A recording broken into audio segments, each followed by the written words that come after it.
Izinkan saya memimpin doa menurut kepercayaan agama Islam bagi teman-teman non-muslim. Silakan berdoa menurut keyakinan masing-masing. Asyhadu an la ilaha illallah wa asyhadu anna Muhammadar Rasulullah.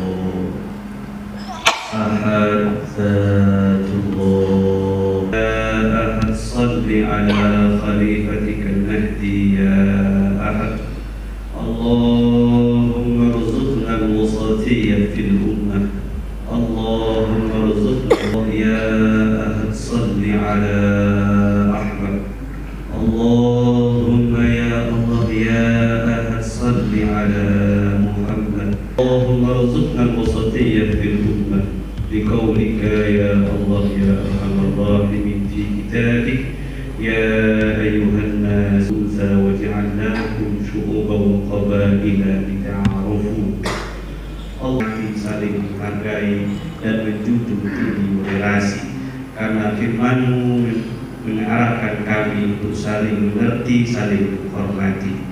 Allahumma hdina ila sabilir rasyad Allahumma hdina ila sabilir rasyad Allahumma ya Allah ya Rahman ya Rahim, berkatilah acara kami ini ya Allah dari awal sampai akhir. Mudah-mudahan acara sosialisasi moderasi ini membuktikan bahwa kami memang saling mengenal di antara kami ya Allah.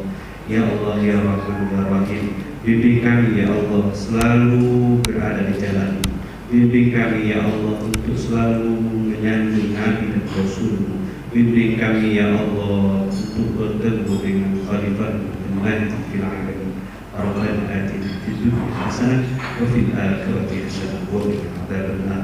Wa sallallahu ala sayyidina Muhammad wa ala alihi wa khalifatika al-mahdi fil alamin walhamdulillahi rabbil alamin.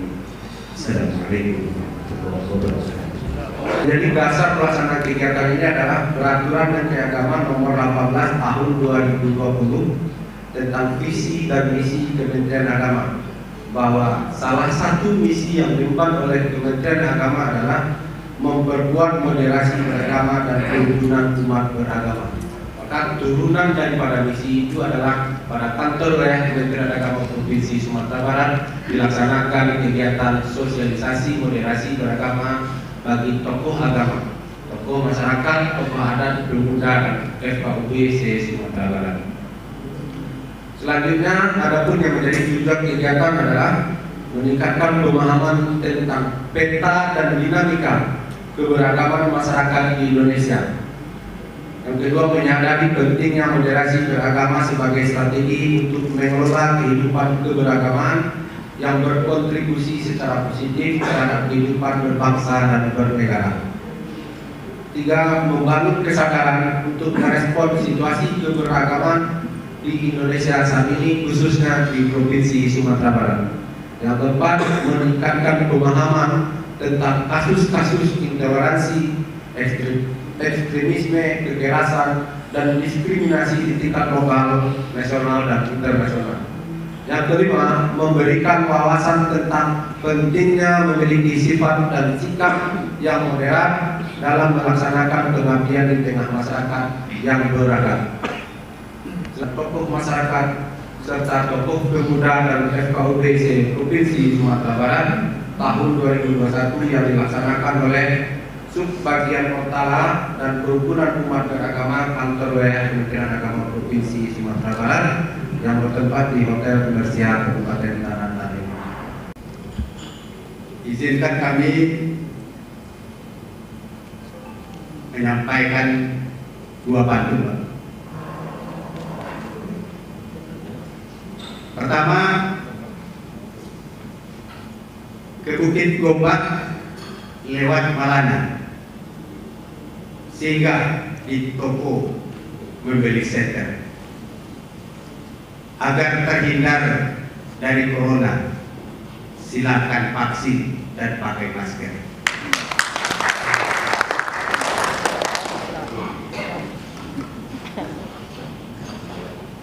Nah, dua pantun saya yang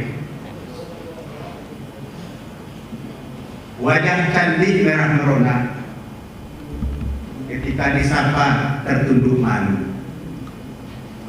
Sungguh banyak efek corona. Pendapatan berkurang, belajar tak menentu.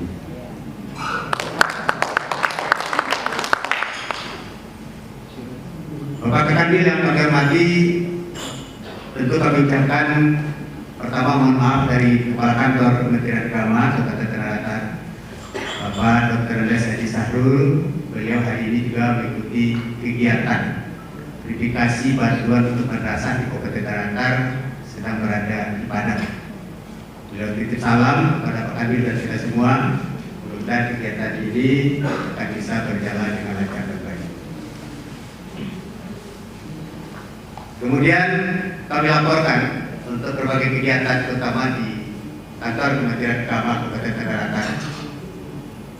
Pertama, untuk kegiatan-kegiatan yang di akhir tahun, terutama berkaitan dengan kegiatan vaksin ini, karena ini sudah menjadi kegiatan nasional buat kita secara bersama.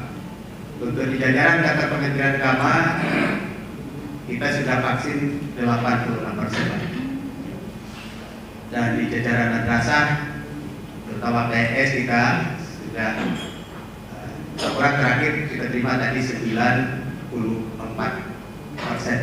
Guru-guru kita insya Allah mendukung kegiatan ini. Mudah-mudahan kegiatan tatap muka untuk tahun 2022 tahun pelajaran bisa berkemungkinan kita akan kita laksanakan.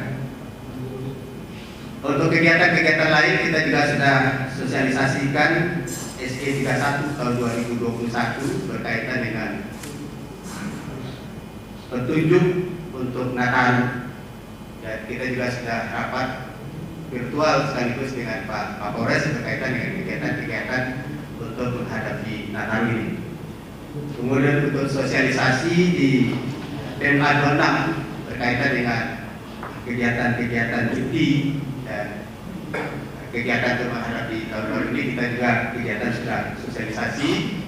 Mudah-mudahan pertama tentu kita berharap COVID-19 ini, terutama di kita di Sumatera Barat, di Tanah Datar, akan cepat berlalu dan sekaligus untuk menyongsong kegiatan-kegiatan yang bersifat keramaian. Tentu kita berusaha bagaimana Kementerian Agama, terutama di Kabupaten Tanah Datar, mengambil inisiatif untuk selalu berada di samping pemerintah dan sekaligus sebagai tim sosialisasi dalam Alhamdulillahilladzi arsala rasulahu bil huda wa dinil haqq liyudhhirahu 'ala ad-dini kullih wa kafa billahi syahida. Sore ini kita dapat hadir di tempat ini. Kegiatan ini bukan bermaksud mengajari bapak-bapak dan ibu-ibu kami semua. Ini kan sudah tokoh-tokoh masyarakat. Kita bersilaturahim di sini. Silaturahim itu kalau kita baca dalam tafsir ada 4 maknanya. Pertama, di makna ta'aruf. Ta'aruf artinya saling mengenal. Mudah-mudahan kegiatan kita ini yang difasilitasi oleh Kementerian Agama bisa kita gunakan untuk ta'aruf di antara kita. Mungkin sudah lama, mungkin kita tidak bertemu, tidak berjumpa. Sekarang ada kesempatan kita di sini ta'aruf, paham, saling memahami. Yang ketiga, ta'awun. Kalau ngaji ini sudah pakai alih musyarakah, saling membantu. Kemudian takalluf, sehati. Kita berdoa kepada Allah semoga kehadiran kita di sini dan apa yang kita lakukan ini diberi agama itu nomor 1. Atau mungkin pertanyaannya, kenapa perlu kita adakan kegiatan seperti ini? Semua pegawai, semua pejabat, bukan saja pegawai Kementerian Agama, nanti juga semua ASN kita lakukan seperti ini. Secara yuridis, ini sudah termasuk ke dalam rencana pembangunan jangka menengah 2020-2024. Bapak-bapak, ibu-ibu, guru-guru kami, karena ini melihat sebagai respon dari gejala kehidupan atau kepribadian yang berkembang akhir-akhir ini yang mengatasnamakan agama, iman beragama.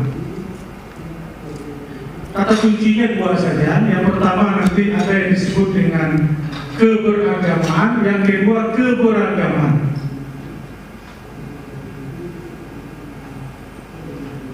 Keberagaman itu nanti intinya adalah nilai-nilai kemanusiaan.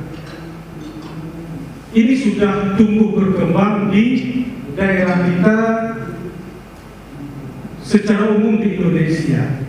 Namun akhir-akhir ini mulai terusik ya, oleh gejala yang kita lihat. Yang pertama,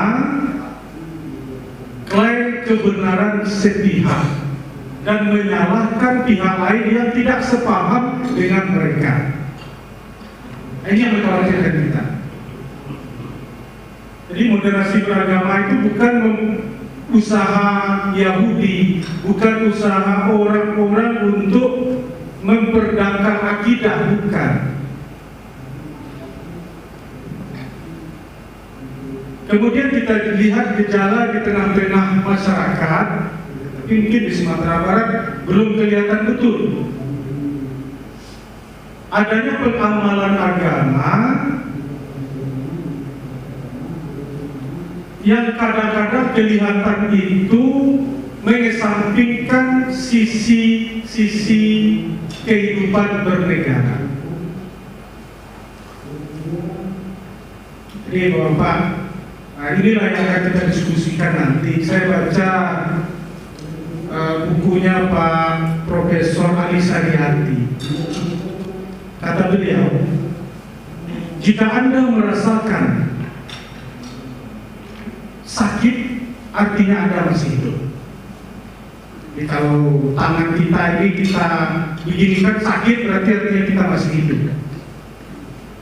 Sebaliknya, jika Anda masih merasakan sakit yang diderita oleh saudara kita, artinya kita masih manusia. Selama ini di Minangkabau yang terkenal dengan falsafah adat pesani syarat pesani kitabullah itu telah tumbuh dan berkembang. Singket mulai setiap bilai kurang tukuk mengkuk. Nah, cuma akhir-akhir ini ada gejala yang mengatasnamakan agama. Nah, makanya ini perlu kita perbuat moderasi beragama ini. Mungkin nanti para narasumber itu akan memaparkan apa-apa biasanya dalil yang dipakai oleh orang-orang yang tidak moderat ini. Akan dikupas nanti dalil-dalilnya. Kemudian juga pendapat para ulama tentang hal tersebut. Kemudian juga nanti akan disampaikan bagaimana membina kerukunan beragama itu. Mungkin Pak Profesor Ruski malam ini. Ini Bapak dan Ibu-ibu yang kami hormati. Kalau begitu kita perlu indikator. Apa indikator orang yang dikatakan moderat dengan orang yang tidak moderat itu? Indikatornya di dalam buku tuntunan moderasi beragama yang dikeluarkan oleh Kementerian Agama, Puslitbang itu tahun 2019, ada 4. Yang pertama indikatornya adalah komitmen kebangsaan. Jadi orang yang punya pemahaman moderat itu dia punya komitmen kebangsaan. Tidak mau lagi mengusik-usik, apalagi ingin mengganti ideologi negara. Yang kedua, tasamu, toleransi. Dia toleransi. Yang ketiga, dia melaksanakan sesuatu itu sesuai dengan hukum yang berlaku, tidak dengan kekerasan. Jadi, kalau kita ada persoalan, mari kita selesaikan secara jalur hukum, tidak dengan kekerasan, bakar-bakaran dan sebagainya. Yang keempat, ini adalah kearifan atau budaya lokal. Dia orang yang moderat, dia menghormati.